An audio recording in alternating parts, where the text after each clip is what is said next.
Welcome to another episode of Asia Unscripted. This is Jason, and today we're going to talk about some differences between living in Cebu City, Philippines, and living in Saigon, Vietnam. We're going to talk a little bit about cost of living.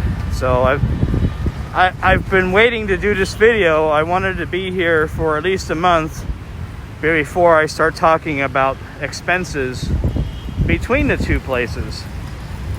Now, I don't know if you recognize this. This is the walking street. The last time I brought you here, there was a flower show here. But that got taken away pretty quick once Tet ended. Like literally that night, they had garbage trucks in here disposing of everything. Oh, I apologize about the wind, but we're kind of in a wind tunnel here. I don't know if you can see. I got buildings on both sides, so unfortunately it's a little bit windy. Anyways, let's talk about apartments. A couple of videos ago, I did show you guys my apartment here in Saigon.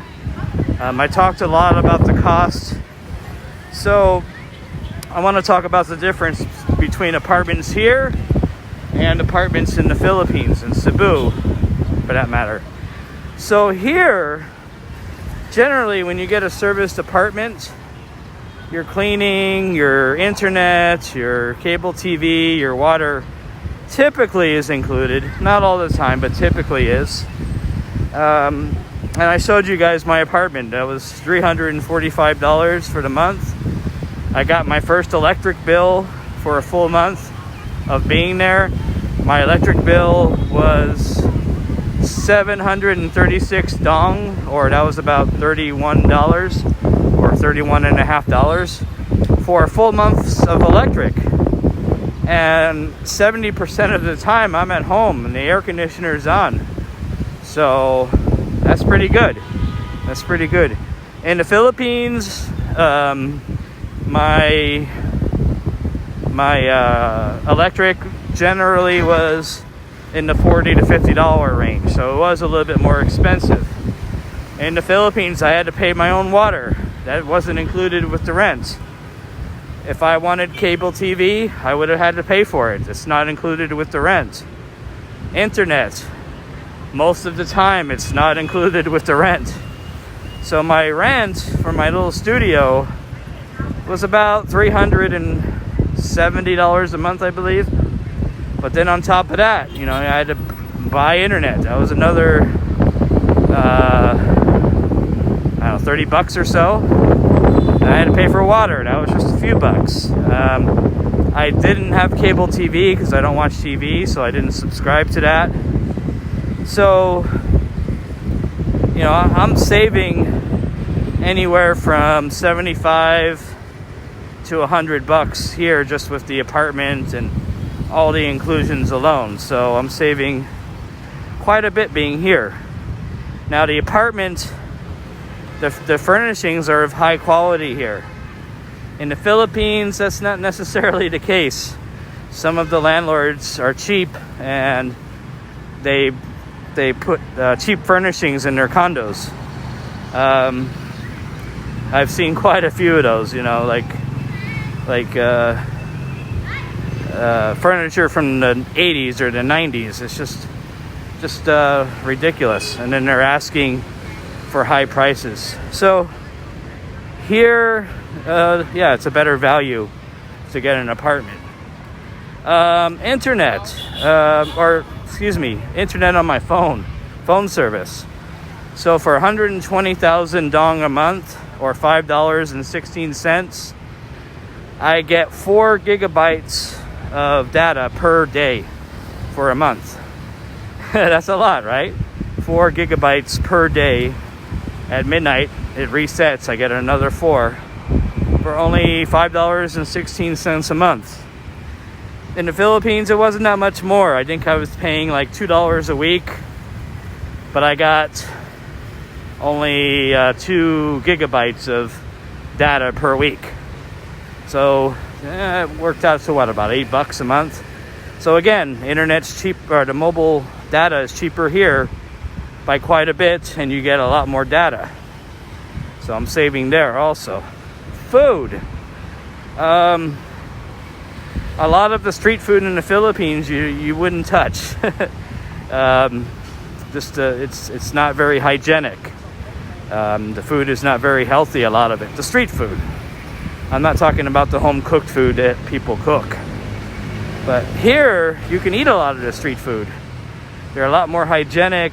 There's a lot more variety in the food. So you can spend $3 to $4 on a meal here, where in Cebu, you can't really eat the street food. So you have to go to an actual restaurant where, meals are going to cost a lot more, or you have to cook at home.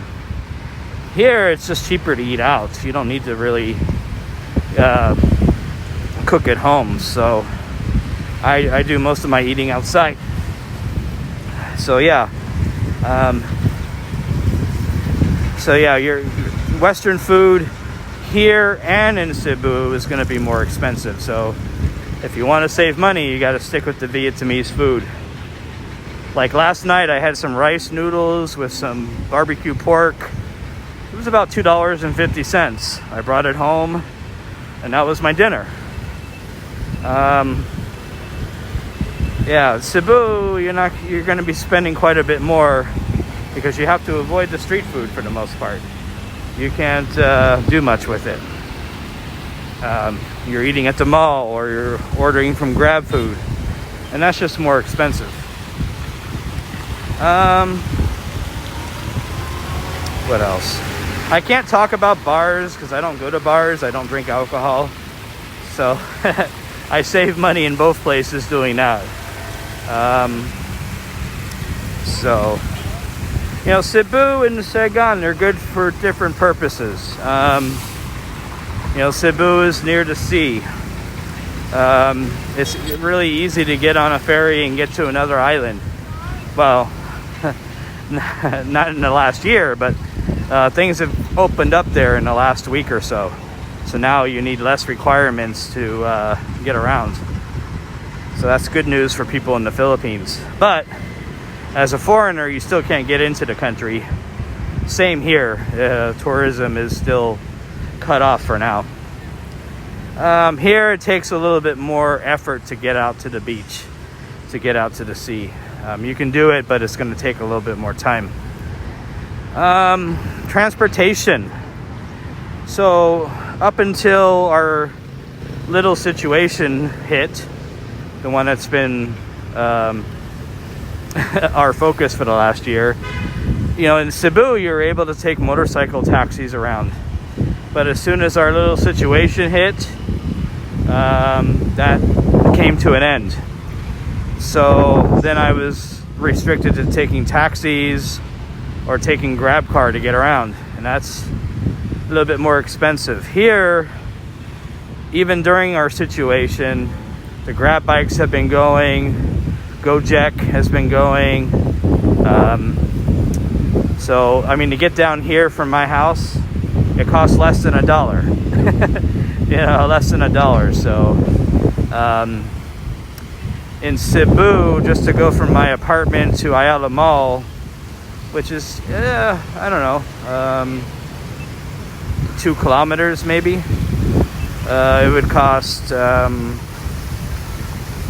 to $2. So I'm saving on transportation here too, because I don't have to take a taxi or a Grab car as often. If it's really hot in the middle of the day, I will. But most of the time, I just hop on right there, like that. Grab bike. And it costs me $1 or maybe $2 if I'm going really far. And usually there's promo codes. So I'm saving here on transportation too compared to Cebu. Cebu is good for dating. It's good for if you want more Western stuff. It's good if you want to be in an English country where most people speak English. But if you want to save money, if you want to experience the real Asia, a friend of mine called the Philippines Asia Light, because in the Philippines they have more of the American culture than the Asian culture, where here it's definitely definitely Asian culture. So yeah, if you want more of the Asian culture, a cheaper lifestyle, dating is a little bit different here. Maybe I'll talk about that in another video. Just life is different here. So for a foreigner, it's easier to work here. The Philippines has a lot of restrictions on foreigners working. Where here, they always need teachers. There are expats that are bartenders. There are expats that work in restaurants. There are expats that work in offices. So if you have a skill that's needed, it's a lot easier here to find employment than it is in the Philippines. Everyone speaks English in the Philippines, so there's no need for English teachers from abroad. They take care of that enough. So yeah, so, and plus Vietnam, it's more centrally located. I can hop on a flight, be over to Bangkok in an hour during normal times. Go over to Taiwan pretty quick, go over to just pretty much anywhere. I mean, Indonesia, everything is within a short distance. Where in the Philippines, you're kind of out there a little bit. It takes a little bit more effort to go around to other countries. Hopefully air travel will open up soon and things will get a lot better. So those are just some of the differences, some of the cost of living observations I've made. I've been here 1 month now, and I'm still happy that I'm here. I'm settled in with my work.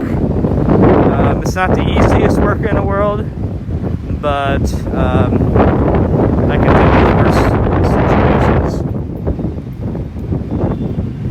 Yeah, this is a great day to fly a kite, isn't it? You guys hear all that wind? Because we're in that wind tunnel right here. So anyways, that's it for now. If you have any other questions about cost of living, what something costs here, let me know, and then I'll try to answer it in your comments, in the comments section.